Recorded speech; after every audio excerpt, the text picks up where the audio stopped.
Hello, I'm John Grom, and welcome to our 181st Right and Left Discussion Forum. We hold our televised discussions twice monthly to demonstrate the value of civil, productive, open-minded political dialogue. Today, our panel will follow up on our last discussion about the fairness of transgender females competing with born females in various sports by discussing the political and social implications of the practice. Today's panel begins with Dr. Ronald Chamberlin, retired senior research chemist. Joe Gaines, former faculty member of the University of Akron and Wadsworth High School. Patty Haskins, member of the Wadsworth City Council, and Bryan Laubaugh, president of R&B Financial Services. Ron, in our last discussion, we dealt with the fairness of trans females competing on an even footing with born females in sports. What do you think will be the political and social reaction as this practice grows?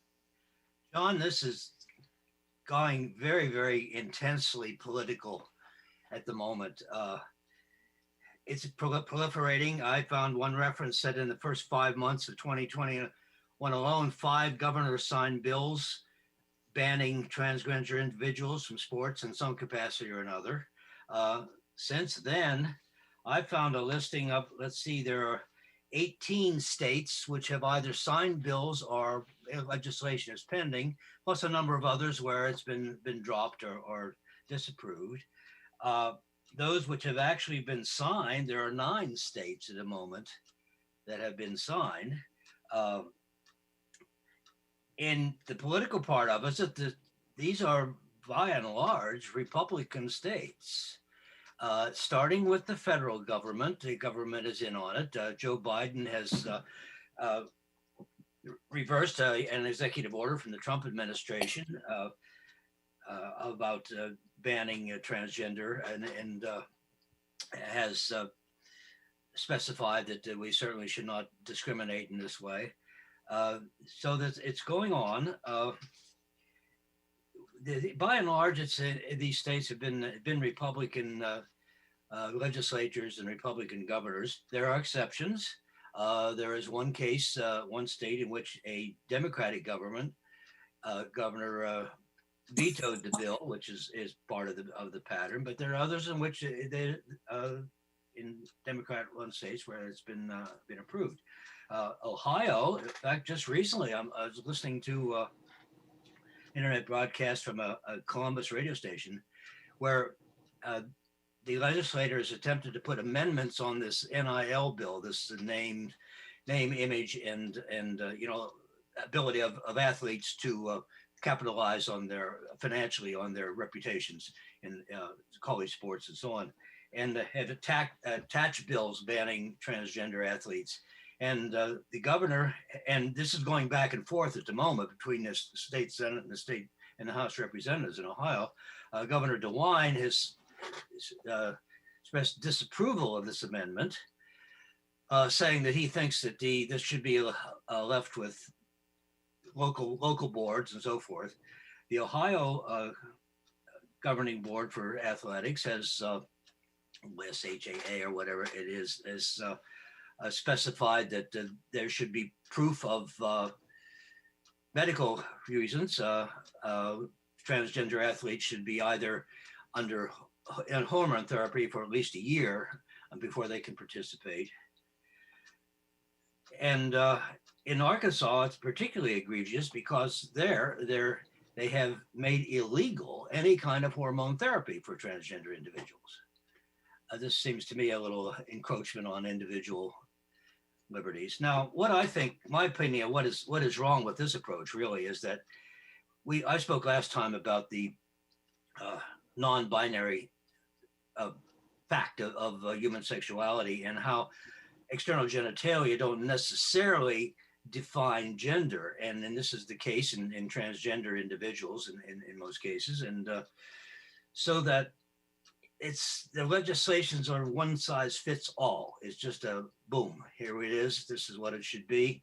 Don't account for individual differences. There are differences in response to individuals of amount of testosterone, a lack of testosterone, and how fast that goes, and what amount.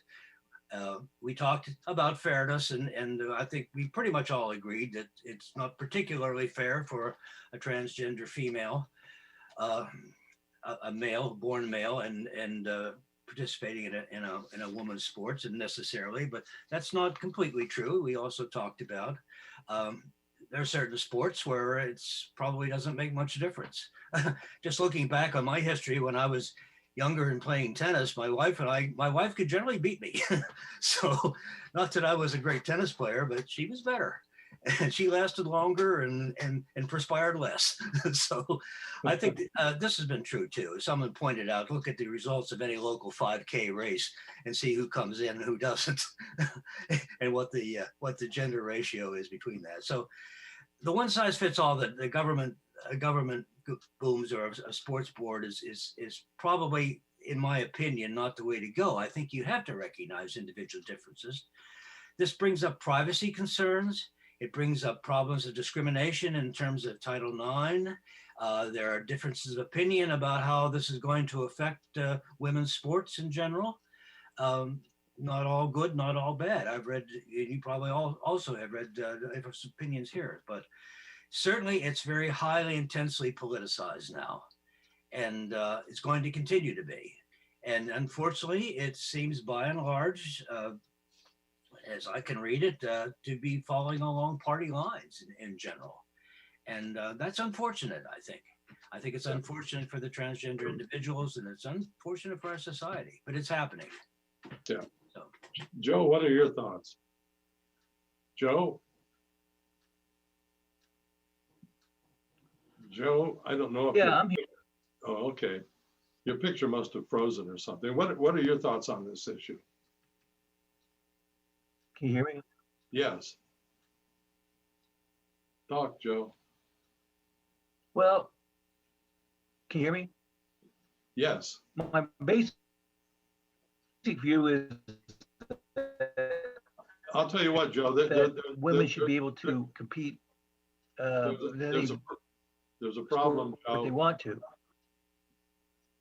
Joe, you're breaking up. I'm gonna move on to Patty for right now, and we'll come back to you in a minute.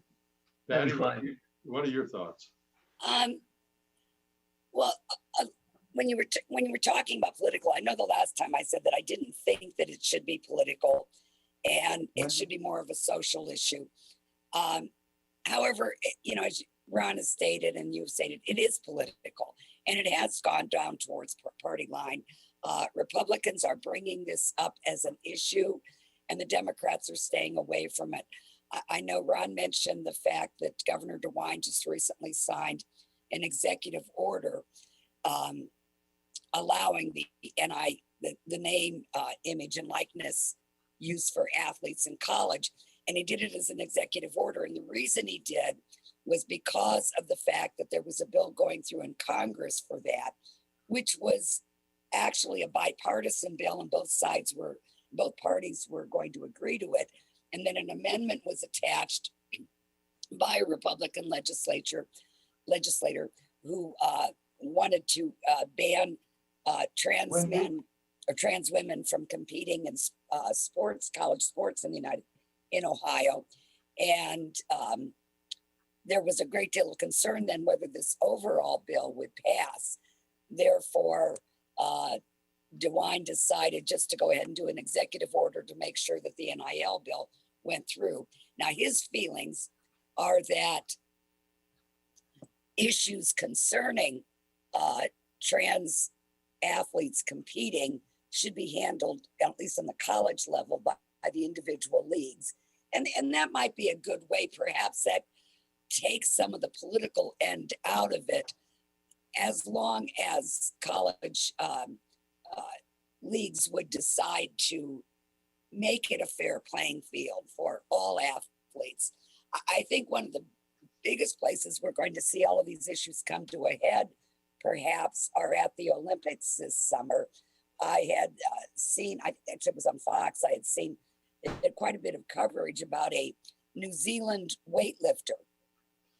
And this woman is a trans woman, just trans this year. And I think that she is 47, if I'm not mistaken.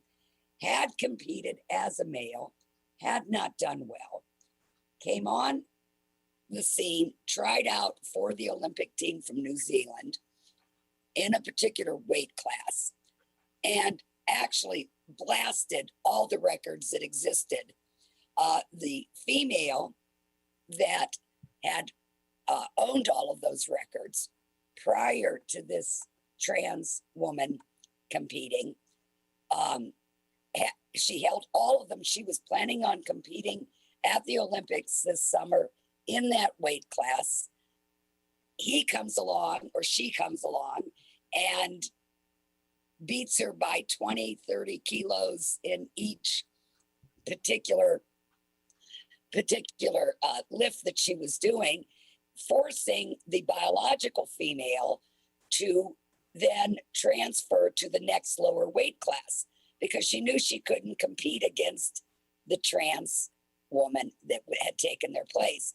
In order for her to drop, she had to drop down 40 pounds. And she had like a month to do it in order to compete. Now, I don't see how this is fair, because, and I know I am very liberal, but in this particular case, I think that I don't see how that this could be justice for that particular athlete who held all the records, but then because a trans woman comes along, knocks her out of that race, doesn't allow her to compete, and is not going to be competing fairly. And I'm not sure how the IOC is going to handle these situations in Tokyo this summer. Is this going to become an issue, and are other nations perhaps going to complain about the fact that certain teams have trans competitors? Because I don't think that's happened before. Yeah. Bryan, what are your thoughts? Well, I just think that inherently it's unfair. And we have to get to the basis that there are two genders. If you're born a man and you develop as a man, and you decide that when you're 40s or in your 20s or 30, you decide you want to be a woman, that's fine with me. But I'm sorry, you can't compete against women. You can't. Biologically, you're a man. You can go through the hormone treatments, and we talked about that. I feel for you. But the notion that you can actually go through this transitioning and basically identify as a woman, Patty's made the best case ever. And there's plenty of those cases out there on a club level and at a college level. It's unfortunate that governors have had to step in, because there are colleges out there that are looking at this and saying, sure, if you've gone through the hormone process for a year, there's no reason why you can't compete against women. And what happens when you have these interleague competitions, the man blows away the women in every aspect. I mean, the sprinters, for me, when you have a college level athlete that has been training for many, many years, to have her moment to compete, and some man comes along and decides that he's a woman and basically blows the competition away. It's not even close. For the longest time, we complained about the Russians and the Russian women. If you remember back in the day, the Russians used plenty of hormone treatment. And Svetlana showed up, and Svetlana was more like, crazy developed. And she was killing the weightlifting. She was killing all the strength sports, the track sports, and some of them were banned. And now what we're doing is we're saying, oh, guess what? Svetlana now wants to be Sven, and let's let, or Sven wants to be Svetlana, let's let them compete. I just think it's a mess, and we just have to be able to get to the root of it. And as liberals and conservatives say this inherently, it's not fair. It's just not fair. I go back to, the folks down there in New Zealand with their rugby leagues. They have said no men will play in a women's league because you're injuring the women. It's, to me, it's just it's a black and white issue. I feel for them. I have sympathy for them, but you have to draw a line and say, let's start, like Ron said, let's start an open league. If women want to compete co-ed with men and get their brains beat out on the rugby field, have at it. But let's not, let's not turn this into an organized collegiate sport where men can come in and strip women of years of hard work and training. I don't know what that does to the feminist movement. It guts it. Yeah. And Joe, I just Joe, can't see it. I feel bad for that weightlifter. I get a little verklempt for that lady that trained her whole life. I'm sorry, Brian, you feel a little what? Verklempt. Verklempt. Clem? Verklempt. Saturday A Night little Live. emotional. A little emotional that lady trained her whole life, and some man turns out and he says he's a woman, and he goes in and She blows has- her away in the weight class, and he's not even She a has great such a powerlifter. great attitude about it. Yeah. I mean, I don't know that I would have been that nice. I mean, I we don't can't think all I've been be- that magnanimous and said, No. "Oh, guess what? I'm going to lose 40 pounds so I can Yeah. lift in a different weight class." yeah.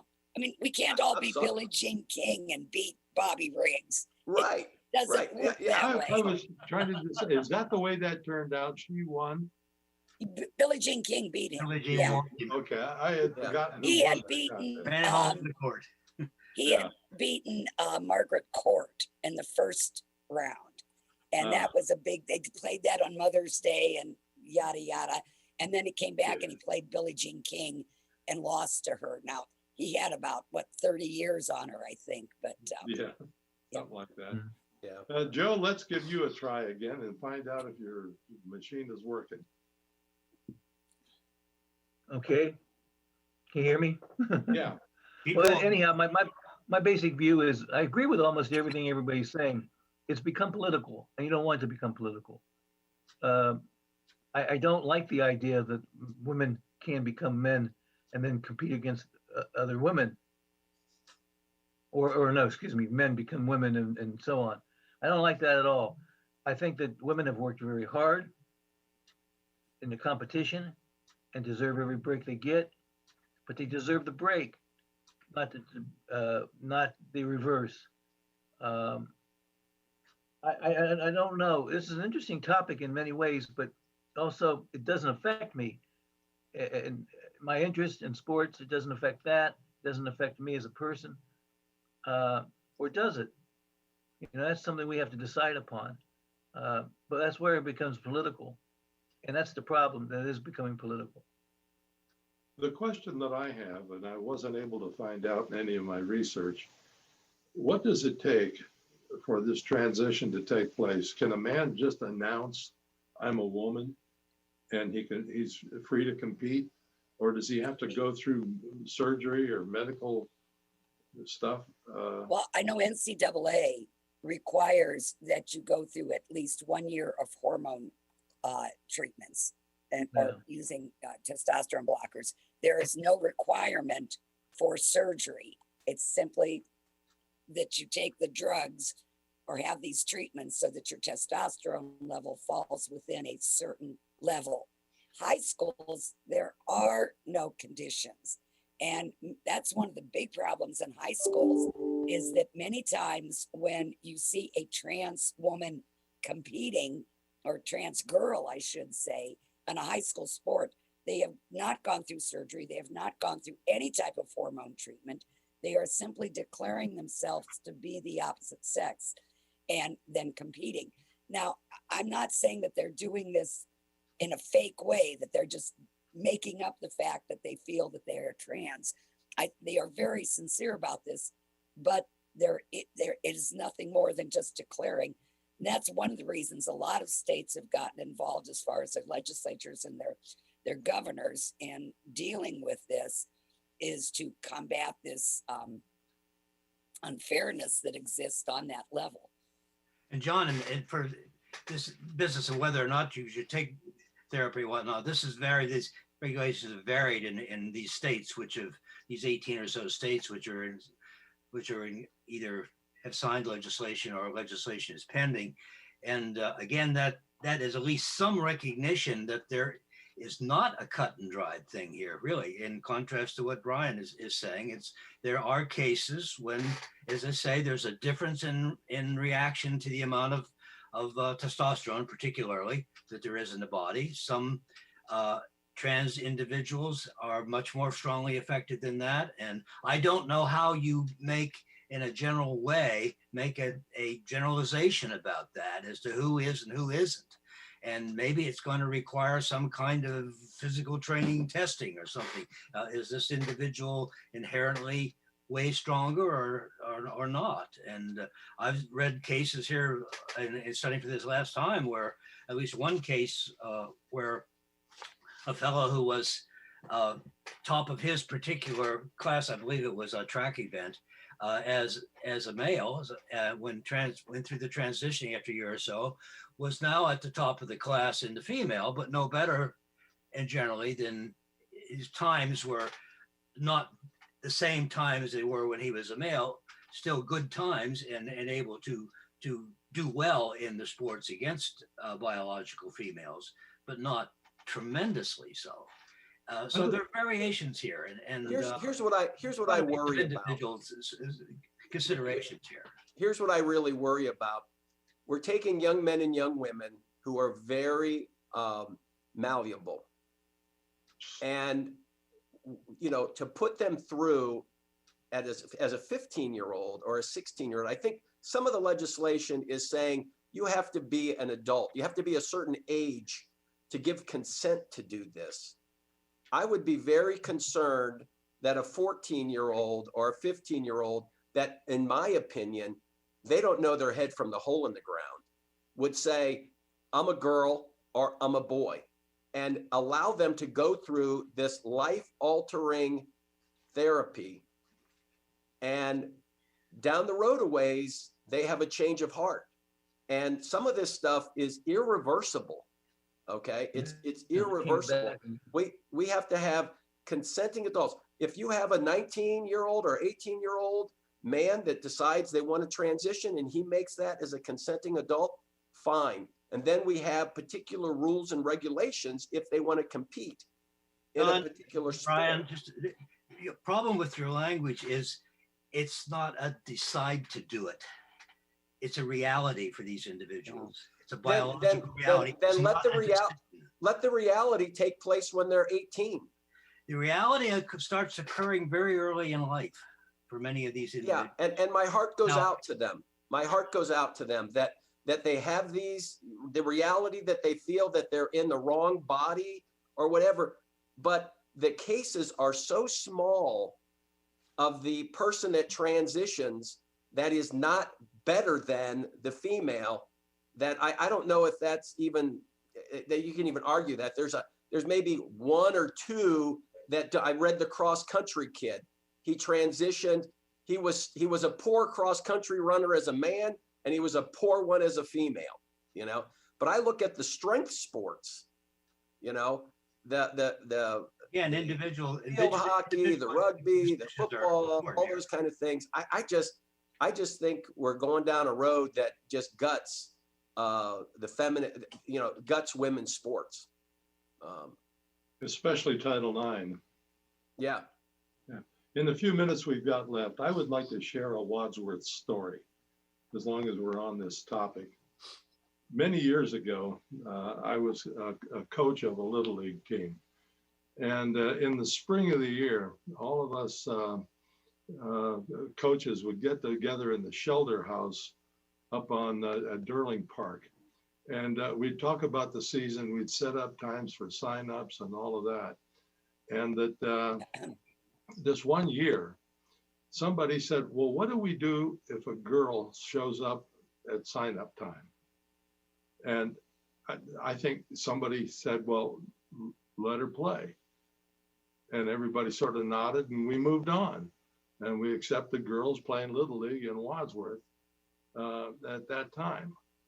Now, here's the kicker. The next year, I was watching television and I heard that a small town in upstate New York became the very, very first town in the country to accept girls in Little League. Well, Wadsworth had it for a year.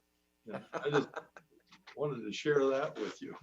I've always thought of us as a progressive town. Yeah. Yes. Prior to puberty, it makes very little difference. I can't tell you how strange it felt to be coaching a game and hear somebody yell, "Come on, Nancy, hit it out of the park." Well, Wadsworth has had females playing on, school football teams as well. So Mhm. one As in a particular kicker. I can think of. So. Yeah. But I always Well, worried about the Little League kid that showed up, and he's 5'11", about 165 pounds, and his parents swear that he's 12 years old. We'll get his birth certificate. It's like, yeah, he came up from Cuba or the Dominican Republic to play Little League ball. That's what I always worried about when that kid comes out there and he's chewing tobacco. And it's like, really? He's 12? Having grandsons that are presently playing Little League, the thing that me is amazing is the difference in size. Two kids can be 8 years old and they can differ by a foot in their height. So Yeah. Go to a junior Yeah. high concert or something. Look at the difference in height. Yeah, and yeah. size of the Yeah. little kids. this whole idea can get carried away to other areas too. Now it sounds like I'm getting off the topic, but I'm not. In speech and debate, for years, girls could not compete against guys in certain speaking events, and that was silly, because once they did, they beat them, and they were as good and as intelligent as any. What was the justification for that? I don't know if there was girls any. extemp was always separate from Yeah. boys because I did girls extemp in high school. So Yeah. Well, You I should was have been one of extemporary. see, I was 5 feet tall. I weighed 90 pounds going into my junior year in high school. And me too. I wish I I still had- was. I had a terrible time competing with some of the guys, Yeah.